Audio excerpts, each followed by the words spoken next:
मुझे कोई फर्क नहीं पड़ता है। या नहीं सर? सबको आना चाहिए। सब क्यों नहीं? सबको आना चाहिए, नहीं तो सबका बोर्ड उतरना चाहिए। सबको आना चाहिए, क्योंकि बच्चों के आप लूटिएगा बच्चों से, बैच पर बैच देते हैं, बैच पर बैच दीजिएगा और एक बार बच्चों के लिए बोलिएगा नहीं। शर्म नहीं आ रहा इन लोग को, खाली नोट छापने का मशीन लोग खोले हुए हैं।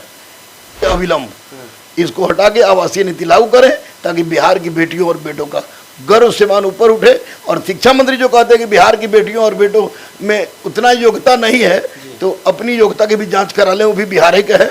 और बीपीएससी पे भी शायद उनको संदेह है, तो बीपीएससी की भी जांच करा लें, क्योंकि वो गलत कर रहे हैं। का काम किया गया है शिक्षा मंत्री के द्वारा, इसलिए किसी भी दृष्टिकोण से उचित नहीं है।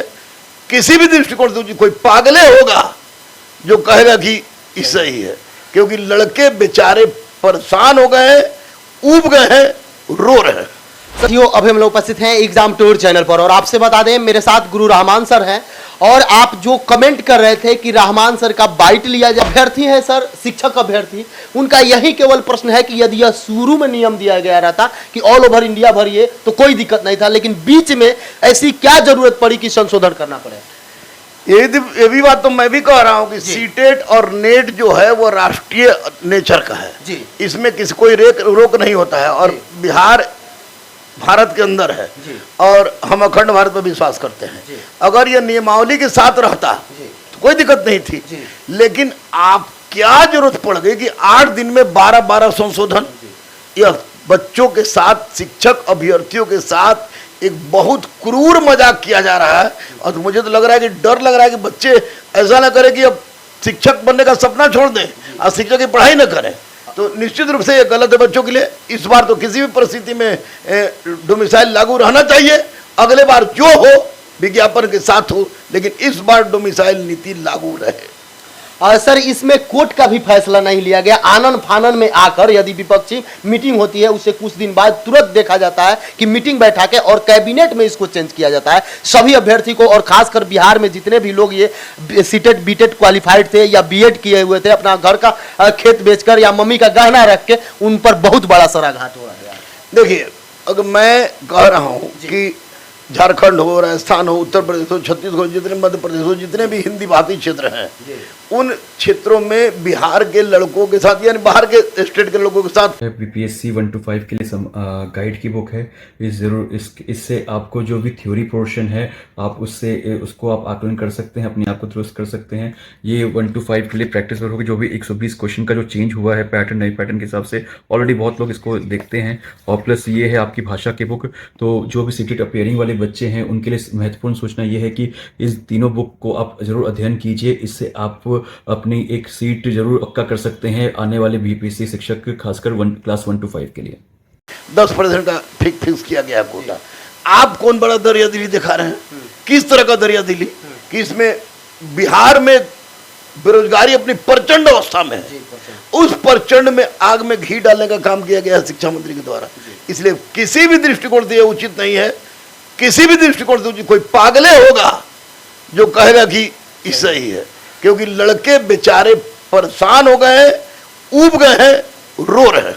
सर, बच्चे का भी एक कमेंट था कि क्या इस बहाली को लेकर पीएम बनना चाहते हैं नीतीश कुमार इसी बहाली के जरिए? मुझे नहीं लगता है, क्योंकि 1,71,000 का सीट के आधार पर कोई पीएम बनना चाहे तो हम भी राजनीति करेंगे, कम से कम पीएम नहीं तो हमको डिप्टी पीएम बना दिया जाए। ये नहीं बात, ये अधिकारियों का इसमें खेल खिलाफ है। प्रधानमंत्री बनने का सपना इससे पूरा नहीं होगा। प्रधानमंत्री बनने के लिए अलग परिस्थिति है, और अगर माननीय नीतीश जी प्रधानमंत्री बनते हैं तो बिहारी होने के नाते गर्व का विषय होगा। लेकिन वो नहीं है, बिल्कुल ही तुगलकी फरमान है। इस तुगलकी फरमान को जितना जल्दी हो सके अविलंब इसको हटा के आवासीय नीति लागू करें, ताकि बिहार की बेटियों और बेटों का गर्व से मान ऊपर उठे। और शिक्षा मंत्री जो कहते हैं कि बिहार की बेटियों और बेटों में उतना योग्यता नहीं है, तो अपनी योग्यता की भी जांच करा लें, वो भी बिहार के है। और बीपीएससी पे भी शायद उनको संदेह है, तो बीपीएससी की भी जांच करा लें, क्योंकि वो गलत कर रहे हैं। सर, यदि देखा जाए तो लगातार परिवर्तन हो रहा है, इसमें बच्चे टेंशन में आ जा रहे हैं। बहुत सारे लोग हैं जो तैयारी को कुछ मुकाम जा रहे हैं, फिर कुछ ना कुछ सब्जेक्ट को लेकर कॉम्बिनेशन का कल ही सुधार हुआ, तो ऐसे में बच्चे क्या करें? अभी तो बच्चे से मैं सिर्फ और सिर्फ यही कहूंगा कि अभी आप केवल और केवल पढ़ाई कीजिए, केवल और केवल केवल पढ़ाई कीजिए। ट्यूटर के माध्यम से, हस्ताक्षर के माध्यम से, अनशन के माध्यम से आप सरकार को जागृत करने का प्रयास कीजिए, सरकार के पास संदेश पहुंचाइए। रोड पर उतरने का हरगिज प्रयास न करें। एक बार केस हो गई तो जिंदगी में मास्टर क्या किसी कोई नौकरी लायक नहीं रहेगा। इसलिए अभी पढ़ना छोड़ के दूसरा कोई विकल्प नहीं है और अहिंसात्मक आंदोलन चलाइए, हस्ताक्षर माध्यम से, ट्विटर के माध्यम से, माननीय उप मुख्यमंत्री को, माननीय मुख्यमंत्री को, गवर्नर को, सबको चिट्ठी लिखिए और सबसे मिलने का प्रयास कीजिए अहिंसात्मक। मैं भी उनके साथ रहूंगा। सर यदि बच्चे आमरण अनशन करते हैं तो उसमें आप सर बढ़ चढ़ के हिस्सा लेंगे? निश्चित। लेकिन सर देखा जाता है पटना में बहुत सारे टीचर है, लेकिन कुछ टीचर को एक आध दो को छोड़ दिया जाए, सब लोग साथ नहीं आते हैं, ऐसा क्यों? ये लोग उनका पर्सनल बात है, लेकिन बच्चे को मैं पढ़ा रहा हूं तो मैं गुरु हूं और गुरु और फीस के बीच का संबंध पिता पुत्र का, पिता पुत्री का होता है। तो कोई आवे या ना आवे मुझे कोई फर्क नहीं पड़ता है। नहीं सर, सबको आना चाहिए। तब क्यों नहीं? सबको आना चाहिए, नहीं तो सबका बोर्ड उतरना चाहिए। सबको आना चाहिए क्योंकि बच्चों के आप लूटिएगा बच्चों से, बैच पर बैच देते हैं, बैच पर बैच दीजिएगा और एक बार बच्चे के लिए बोलिएगा नहीं। शर्म नहीं आ रहा है लोग को, खाली नोट छापने का मशीन लोग खोले हुए हैं। सर बच्चे देखा जाता है दाल भात चोखा खाते हैं, लेकिन उन लोगों का फी बढ़ते हैं, फिर भी एक शब्द माइक पर बोलने के लिए तैयार नहीं होते हैं। शिक्षक में हमारे पास लड़के कम नहीं है, बहुत लड़के हैं। किसी ने 15,000 फीस रखा, किसी ने 10,000 रखा, किसी ने 12,000 रखा और मैंने फीस रखा 3100। उसमें भी बहुत सारा 2100 को 1100 को 1100 पढ़ रहा है। लेकिन मैं बोल रहा हूं कि नहीं, क्योंकि मुझे एहसास है गरीबी का, एहसास है बेरोजगारी का, और जो लोग लूटने पर पड़े हुए हैं वे साथ दें, नहीं तो छात्र उनका बहिष्कार करें।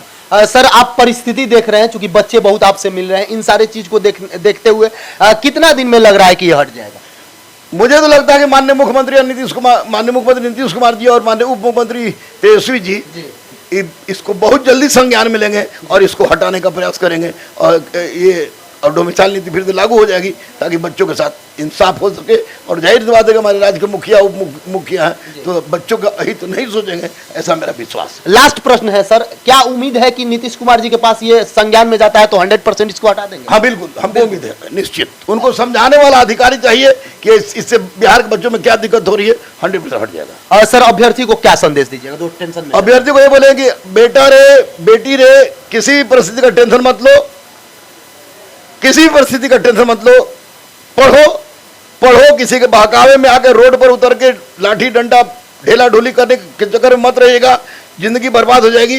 पढ़ते रहिए, हस्ताक्षर अभियान चलाइए, ट्विटर अभियान चलाइए और अपने अपने प्रतिनिधियों से मिलिए, जनप्रतिनिधियों से, ताकि आपकी समस्या के निराकरण कर सकें। सर समय देने के लिए बहुत बहुत धन्यवाद। Thank you.